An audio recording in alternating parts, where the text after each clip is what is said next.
Việt Nguyễn mến chào cô chú cùng anh chị em. Đậu hũ chiên giòn, căn phòng luôn, nhìn ngon ghê chưa? Cho ra dĩa, giòn rụm luôn.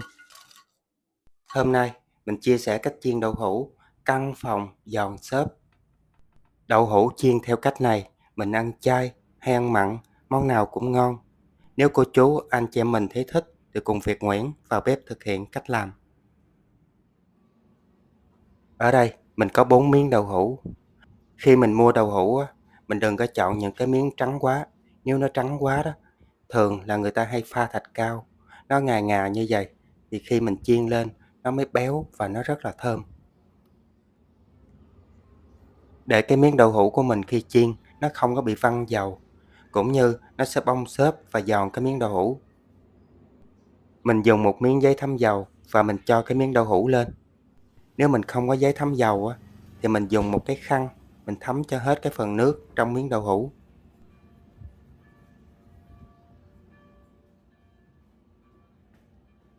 Đậu hũ mình lót trong giấy thấm dầu được 5 phút rồi. Bây giờ mình sẽ lấy cái miếng đậu hũ ra. Mình sẽ cắt ra những cái khối nhỏ. Mình đặt cái miếng đậu hũ trên tay hoặc là trên thớt cũng được. Mình cắt đôi cái miếng đậu hũ ra như vậy. Mình có thể cắt ra làm 6 hoặc là làm 8 tùy thích mình.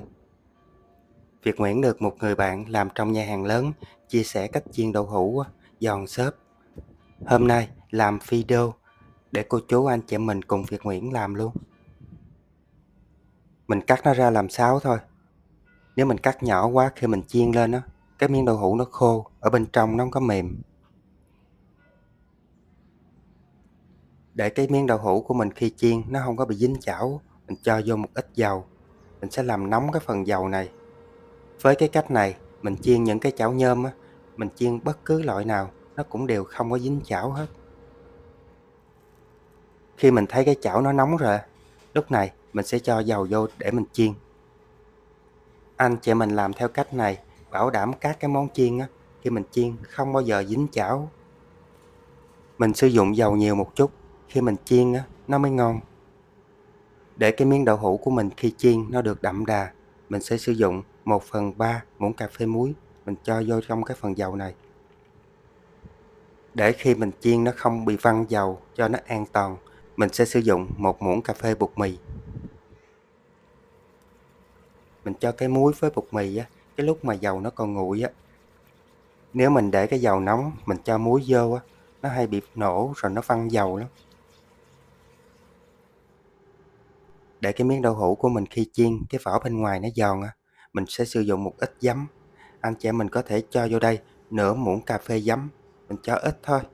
Với cái lượng giấm này, nó sẽ không làm chua cái miếng đậu hũ mình đâu nha.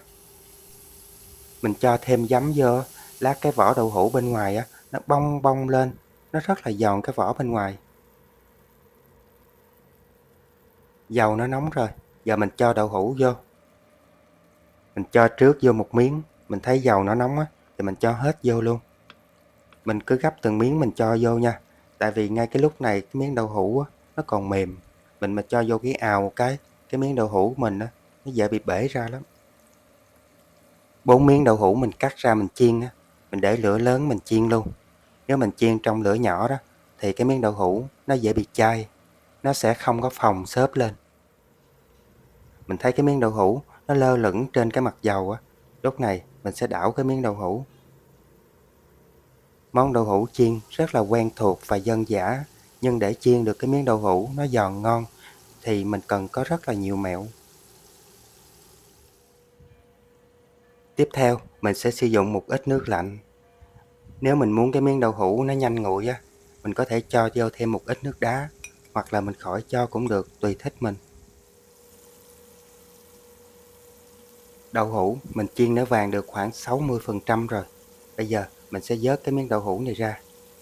Mình sẽ chiên 2 lần á, cái miếng đậu hũ của mình nó sẽ rất là giòn. Mình cho nó qua cái tô nước đá. Mình làm cái cách này á, trong nấu ăn gọi là sốc nhiệt. Khi mình sốc nhiệt cái miếng đậu hũ á, nó sẽ dừng lại cái tiến trình vàng, cũng như là mình sẽ chiên lại lần 2, nó rất là giòn. Miếng đậu hũ mình ngâm trong nước đá khoảng 30 giây thôi. Mình sẽ vớt cái miếng đậu hũ này ra. Mình vớt ra, mình để ráo, rồi mình sẽ chiên lại lần hai. Mình cho nó lên cái miếng giấy thấm dầu lúc đầu mình sử dụng á. Mình không có giấy thấm dầu, mình có để nó vô trong cái rây vậy đó, để cho nó ráo. Giờ mình sẽ để ở đây cho nó ráo một chút, rồi mình sẽ đi chiên. Trong lúc mình chờ cho cái đậu hũ nó ráo nước á, thì bây giờ mình sẽ đi làm nước chấm. Mình sẽ dùng 4 tép tỏi, 2 trái ớt. Anh chị em mình ít có ăn cay á, thì mình dùng 1 trái thôi. Tiếp theo, mình dùng 1 muỗng canh đường. Mình cho đường vô chung với tỏi ớt, khi mình đâm á, nó không có bị văng ra bên ngoài. Đậu hũ chiên giòn, mình có thêm cái nước chấm nữa, mình ăn hoài mà nó không ngán luôn. Tỏi ớt mình đâm nhuyễn rồi. Bây giờ mình sẽ cho mắm tôm vô. Đậu hũ chiên giòn chấm mắm tôm. Mình sẽ cho vô đây 3 muỗng canh mắm tôm. Nếu mình không dùng được mắm tôm á, thì mình dùng với muối tiêu hoặc là nước tương cũng được. Làm video đậu hũ chấm mắm tôm mà không biết cô chú anh chị mình ở nước ngoài tìm mua cái mắm tôm có dễ không nữa nè. Giờ mình cho vô thêm nửa muỗng canh đường. Tổng cộng lượng đường là mình sử dụng 1,5 muỗng nha. Tiếp theo mình sẽ dùng chanh. Mình sử dụng 1 muỗng canh nước cốt chanh. Gia vị cho mắm tôm mình có thể điều chỉnh lại theo khẩu vị gia đình mình. Mắm tôm thì nó cũng có nơi là vừa ăn, có nơi thì hơi mặn, nên mình phải nêm lại theo khẩu vị gia đình mình. Bây giờ mình sẽ khuấy lên để cái gia vị nó được tan ra.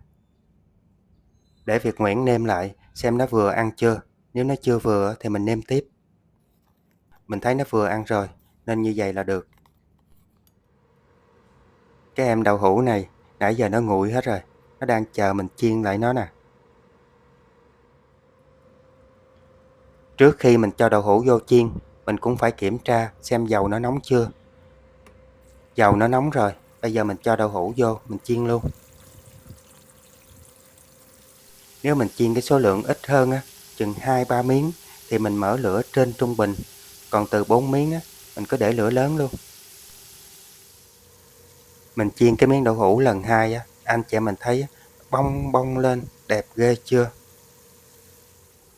Lúc đầu Việt Nguyễn quên nói, mình chiên đậu hũ 2 lần á, tổng cộng là 10 phút là cái đậu hũ nó sẽ vàng. Đậu hũ mình chiên được 10 phút rồi. Mình thấy cái phần đậu hũ nó vàng rồi, mà cái vỏ bên ngoài nó bong lên giống cớm á. Bây giờ mình sẽ vớt hết cái đậu hũ ra.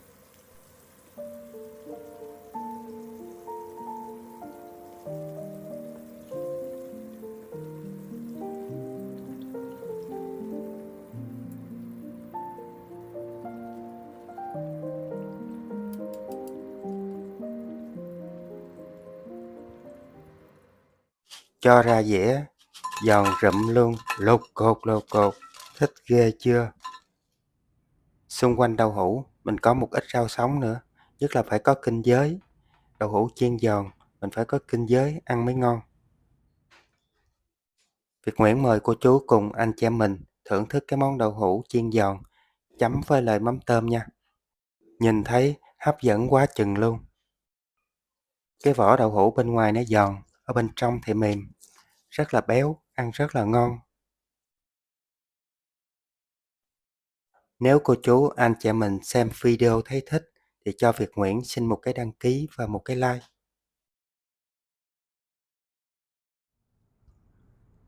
Video cách làm đậu hũ chiên giòn hôm nay Việt Nguyễn chia sẻ đến đây cũng tạm kết thúc. Mến chúc tất cả các bạn và gia đình thật nhiều sức khỏe và bình an. Việt Nguyễn xin chào và hẹn gặp lại tất cả các bạn ở video kỳ tới.